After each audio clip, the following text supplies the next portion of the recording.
A couple of kind of myth-buster type questions. I mean, are Macs more secure than PCs? You don't have to answer that one. No, I think no. I mean, it's not really something that we spend a lot of time looking at. I mean, it was used to be the whole security by obscurity thing. It wasn't actually any more secure a Mac. It was just that there were less of them. And back to the point about that's what we always say. The attackers go where the money is. So they're not going to put lots of effort into exploiting the vulnerabilities on Mac OS X or the Safari browser when the vast majority of users out there are using Windows. So although obviously that's shifted a bit, it's still the majority are using Windows, and I think some of that is still exists. But as far as the actual vulnerabilities, it's like I was saying earlier, if you actually look for vulnerabilities, you can see that iOS probably is declaring just as many vulnerabilities as Android. It's just where the focus is from the attackers. That's back to my point about you can't be complacent about thinking that iOS is more secure and the Apple Store is better policed, because once the attackers turn their attention, they'll use whichever method they can get in the easiest. Another sort of myth is that we're probably looking more on individual users who say things like freebie security downloads you can get for your home computer. Are they as good as ones you pay for, or about the same, do you think? Well, you mean like antivirus? Yes, yeah. Well, they're as good as, but it's what the level of good is today. I think that's the I think if you look at a lot of the either free or freemium type antivirus signature-based antivirus products that you can get, the amount of bad stuff they detect is quite similar to the antivirus that you pay for. But what you find is from the commercial vendors, they're starting to layer in more technologies on top of that. So they're not just even the traditional antivirus vendors that you could name, the two or three that are the most common ones. They're starting to look at other technologies. They're starting to not just do signature detection on the endpoints. They're starting to make use of the cloud, move as many signatures as possible into the cloud, because scanning on endpoints is hideous for end user experience. So, as well as once they start relying on the cloud for that, they can rely on the cloud for other things. And that's we have an endpoint component as part of our product. We don't try and compete with antivirus products because we're approaching it from this threat-centric way. So when we see a new file on the endpoint, we do a look up into our cloud. Our cloud has lots of signatures. That's the first level of detection, but it has multiple layers of other inspection that it's doing, all the way through to using sandboxes. So you kind of do it in layers. Signatures is the easy way to spot things you know about, and that will get rid of 90% probably of the known stuff that's out there.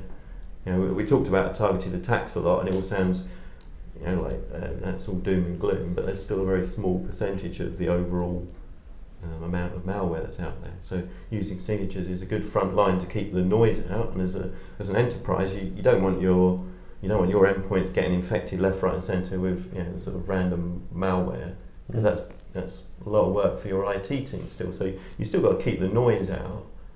This new breach detection sort of model that we were talking about is all about these last few percent, the targeted attacks. When someone comes directly for you, they'll scream straight past any of the signature-based detection, because actually they'll already have figured out that you're running Symantec or McAfee or Kaspersky or Trend Micro's antivirus on your endpoints, and they will have tested the malware they wrote against the current signature set for those antivirus products just before they download it onto your endpoint, so they know it's not going to be detected. And actually they'll keep on, what they do is they keep scanning it as well. As soon as the signature appears in any of those products, often they'll pull that piece of malware out because they don't want it to get detected, and they'll re-obfuscate it and put it back down again, or compromise a different machine. Because if they've identified that that you've got something very valuable that they're after, the last thing they want to do is get caught before they got it. So they put lots of protection in place to make sure they don't get caught. That's one of the things. Sure. So are the antivirus they're as bad, good or as good or as bad as the commercial ones if you're just using the signature-based detection. As soon as you start layering on the other technologies, they're not going to be as good overall. Finally, there's so many different types of malware. You've got Trojans, you've got usual viruses, there's spear phishing attacks, etc. What new kind of malware that's kind of emerging do you see as being a major problem over the next couple of years? So we have been seeing, and we still expect to see phishing and spear phishing as being the major way that certainly targeted attacks get launched, because it's the easiest way to bypass all of those control technologies that you put in place. It's an easy way to bypass firewalls or any other access control that you put in place. If I've identified that I want to get some financial information from an organisation, the first thing I'll do is I'll go and figure out who's their CFO, which is quite easy these days. I could probably go to their website and look on their about page, and it will tell me the names of all of the executives in their organisation. So in most cases I can probably do that, and then I can go and do some research on them. If I couldn't find out from there, I could probably go to I don't know, LinkedIn or one of those other sort of professional social media sites and do a search and find out who they are through that, if I didn't already figure that out.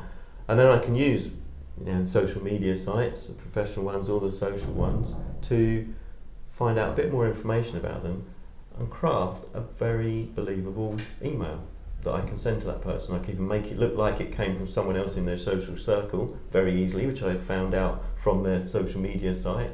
I can make it about a subject that they're very fond of, I don't know, mountain biking or sailing or golf, and I can put a link in there that they will click on.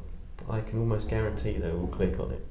And that clicking on the link, what you put behind that, is what gets their endpoint compromised. As soon as their endpoint is compromised, that's what just bypassed every bit of access control and firewall rules you put in place on the edge of your network. Now I have their device under control using some of the techniques I talked about, Twitter and again Facebook to control their device. I can capture keystrokes, I can capture screenshots, I can turn on their camera or listen on their microphone. I can use that control to download the real piece of malware. That initial thing is a dropper of file or some kind of remote control file.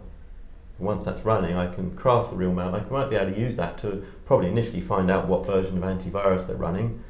Once I've done that, I can write my piece of malware that I know is good. I can put on there, won't get detected. I can use it to download it, and then I can start my attack for real. And I can hop to other machines with clever privilege escalation techniques that attackers use. Techniques like pass the hash, where they can get administrator privileges and use that to log into other machines on the network and move around.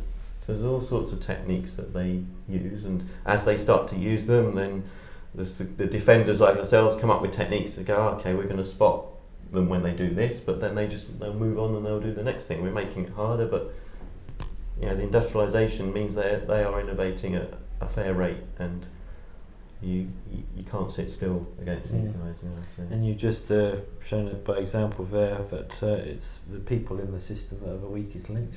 Absolutely. And the thing is, you can't blame people, because that's the way our lives are constructed. Our personal lives are like that these days. We spend our lives, clicking and pressing and looking at Facebook or whatever we do, and they just pick something that we're just used to doing. So if there's something and it's click and you see something else, that's just a natural behaviour. That's what we do. So you can do education against things like phishing. And a lot of that just stops people getting caught by the sort of more obvious scams. When you're talking about spear phishing like that, it gets so well crafted. So again, it's another one of those things. The education might keep the 90% or whatever of actions that might have got someone to click on something and ended up getting caught by ransomware or something. But if someone is trying to target your organisation, they will have done enough of homework to make that look believable enough. And the link, we did this hacking demonstration that I get one of our system engineers to do, and we do it live. It only takes 10 minutes. In 10 minutes, you can show, and he does it in a virtual environment on his laptop. So he's got a virtual machine for the attacker and a virtual machine for the target running, and he actually does the attack from sending an email that is like what I just described, something emotive and very familiar to the recipient, and he clicks on the link, and he's basically set this up so that the link takes you through a copied web page of a legitimate website. So it could be, go and look at this article that's currently on BBC News. And what he's actually done, the attacker, is cloned that page or the home page of the BBC website that link goes to. The link doesn't actually directly go to the original BBC site. It goes through his site, the attacker's site, but it only very briefly, and it immediately then links on to the actual site. And you don't see it change because it's an exact copy of all the HTML that renders that page. The only thing you might see is a brief blip in the URL banner in the web browser. And in that time where you went through that copied page included a piece of malware, a file that actually got downloaded to your endpoint, and you didn't know anything about it.